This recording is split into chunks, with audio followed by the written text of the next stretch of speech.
Supreme court से ममता बनर्जी सरकार को बड़ी राहत मिल गई है। सुप्रीम कोर्ट ने पश्चिम बंगाल के मुकदमे को सुनवाई के योग्य माना है और इसी के साथ केंद्र की दलील को खारिज कर दिया है। सुप्रीम कोर्ट ने कहा है कि हम कानून के अनुसार उसके गुण दोष के आधार पर आगे बढ़ेंगे। सुप्रीम कोर्ट में जस्टिस BR गवई और जस्टिस KV विश्वनाथन की बेंच ने ये फैसला सुनाया।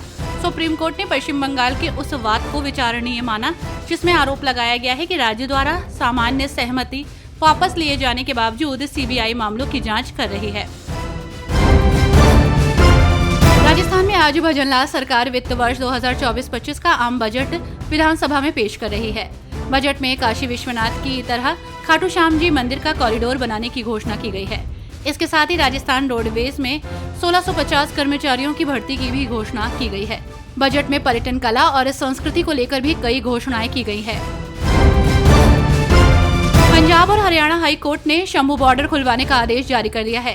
एक जनहित याचिका पर सुनवाई करते हुए हाई कोर्ट ने यह आदेश जारी किया है। शंभू बॉर्डर पर बीते 4.5 महीने से किसान अपनी मांगों को लेकर धरना दे रहे हैं, जिस कारण आम लोगों को दिक्कतों का सामना करना पड़ रहा है।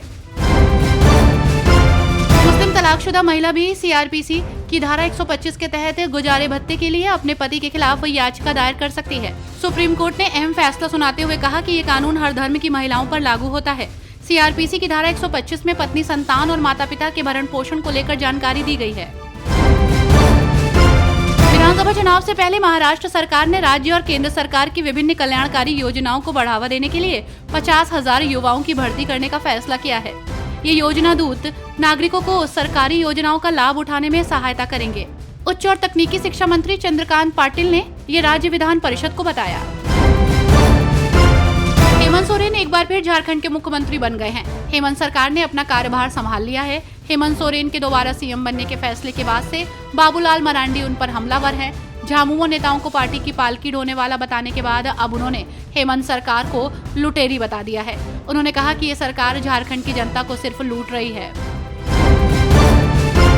राजस्थान के जालौर की पूर्व विधायक अमृता मेघवाल के साथ कथित मारपीट का मामला सामने आया है। मेघवाल ने एक दिन पहले अपने पति एडवोकेट बाबूलाल मेघवाल के घर का ताला तोड़कर घर में घुसने का प्रयास किया था। इस दौरान कथित मारपीट का आरोप लगाया और खुद ही अस्पताल में भर्ती हो गई। अब इसे लेकर चर्चा तेज हो गई है और जमकर आलोचना हो रही है। महाराष्ट्र में पुणे के वर्ली में हिट एंड रन मामले में कांग्रेस नेता विजय वडेट्टीवार ने मुख्यमंत्री एकनाथ शिंदे की सरकार को घेरा।